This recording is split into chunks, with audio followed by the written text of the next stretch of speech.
Welcome to Aaron Mahnke's Cabinet of Curiosities, a production of iHeartRadio and Grim and Mild. Our world is full of the unexplainable. And if history is an open book, all of these amazing tales are right there on display, just waiting for us to explore. Welcome to the Cabinet of Curiosities.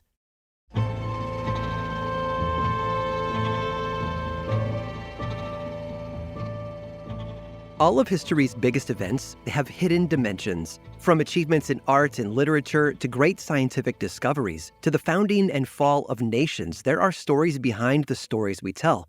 I love digging deeper into historical events and finding tales that go beyond the headlines. That's the kind of story I want to share with you today. It starts on a chilly afternoon in Massachusetts in the mid-1960s. A 30-something woman named Margaret knew she was going to have to stay late at work. Her husband was busy taking law classes at Harvard, so Margaret had no choice but to bring their young daughter Lauren up to the office with her. While Margaret worked, Lauren played astronaut. She toddled around Margaret's office pretending to be wearing a spacesuit. Lauren took huge, bounding steps like she was walking in zero gravity.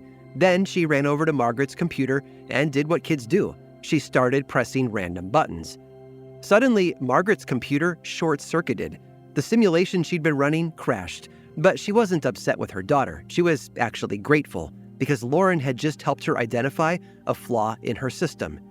You see, Margaret was a computer software engineer, one of the very first in the world. She actually coined the term software engineer decades before Silicon Valley was awash with tech startups.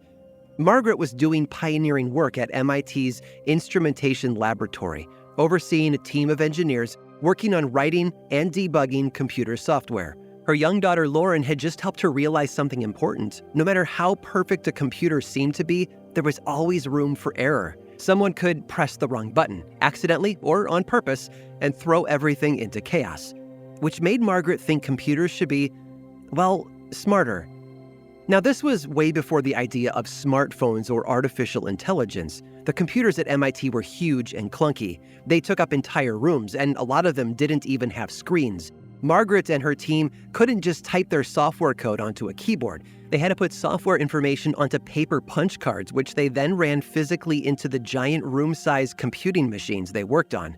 It was some serious rudimentary stuff by today's standards, but back in the 1960s, it was cutting-edge technology. So after her daughter crashed the system, Margaret focused on creating a software program that would be able to self-identify and self-correct errors. Like if someone clicked the wrong button, the computer could fix itself without human intervention. If something went disastrously wrong, the computer could shut down some parts of itself while keeping the most vital parts up and running. Basically, it could prioritize certain tasks and make sure one small mistake didn't blow the whole thing up.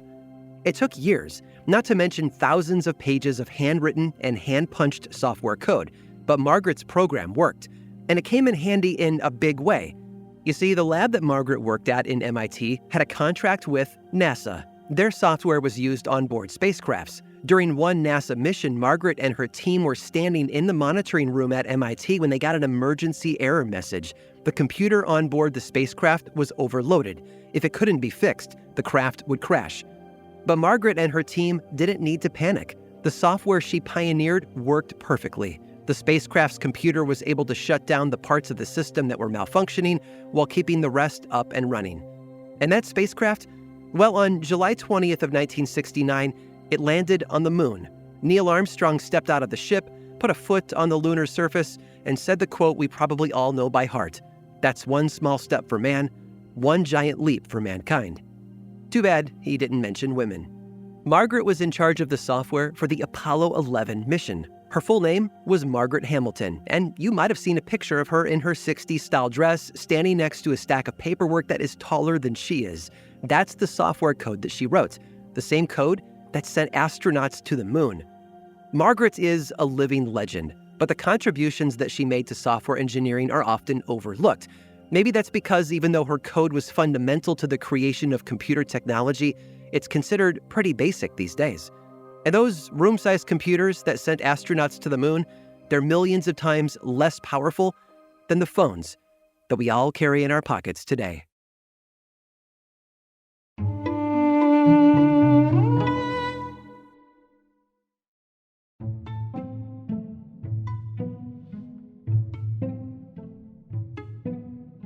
If you've ever studied world history, you know that civilizations tend to pop up along waterways like oceans, lakes, and rivers. Water is central to life, and that's never more apparent when we can't get enough of it. Take the summer of 2018, for example. Central Europe experienced the most severe drought in decades and had the highest temperatures ever recorded in the region. The water levels of various lakes and rivers decreased, and the lack of humidity caused extremely dry air conditions. This had measurable negative impacts on wildlife populations, trade routes, and the ability to grow food and access water. So droughts are not fun, to say the least. But the effects of that 2018 drought actually revealed some fascinating historical artifacts.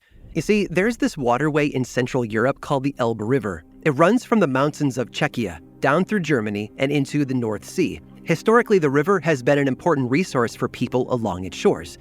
During that dry summer, though, water levels in the Elbe River lowered drastically. Locals in the Czech town of Děčín were exploring sections of the dried-up riverbed when they stumbled upon a rock, or more accurately, a boulder. It was large, kind of brownish gray, and its edges had been worn smooth by centuries of erosion. And carved into the surface was a message that said, "If you see me, weep." And to make things even creepier, this rock was just one of many. Another said, and I quote, "We cried, we cry, and you will cry." Now, many of these rocks had dates carved into them. Some were from as recent as 1893, and some went back as far as the 15th century. The oldest year referenced came from a rock carved with this message: "If you will again see this stone, so you will weep. So shallow was the water in the year 1417. These rocks are what historians call hunger stones. They're actually somewhat common throughout Central Europe, and specifically in the Elbe River. They offer important insight into the history of droughts in the region because they mark where the shoreline was at certain times throughout history. The further the shoreline went out, the worse the drought was. So these stones are a very tangible historical record of European water levels, which is really cool in a way. But it's also kind of unsettling because ideally we wouldn't be seeing hunger stones at all. They're harbingers of drought and suffering, warnings from people who lived 400, 500, 600 years ago that when the water levels get this low, bad things happen. There's only so much that we can do to counteract droughts, though. Anthropogenic climate change is a factor, but it's not the only one. If these hunger stones teach us anything, it's that people have suffered through extreme conditions for centuries, and that people today are fascinated by the messages our ancestors left behind. You see, some hunger stones in the Elbe River are permanently visible due to dams in the area. A few are actually macabre tourist attractions. You can walk right out and touch the carvings that were made hundreds of years ago. They attract thousands of visitors every year. But not all of these stones are quite what they seem. The one, which was carved in the 1930s, says, "Don't cry, girl, don't whine, spray when the field is dry." Which sounds like a nice, encouraging message for when your crops are getting thirsty, right? Well, it would be, except for the fact that this was actually the slogan for Sigma Lutein, a Czech brand that sold water pumps to farmers. Apparently, whoever headed up advertising for the business thought that it would be a good idea to make a hunger stone billboard. And hey, maybe it was, because here we are today, talking about it, almost 100 years later. I hope you've enjoyed today's guided tour of the Cabinet of Curiosities. Subscribe for free on Apple Podcasts or learn more about the show by visiting curiositiespodcast.com. This show was created by me, Aaron Mahnke, in partnership with How Stuff Works. I make another award-winning show called Lore, which is a podcast, book series, and television show, and you can learn all about it over at theworldoflore.com. And until next time, stay curious.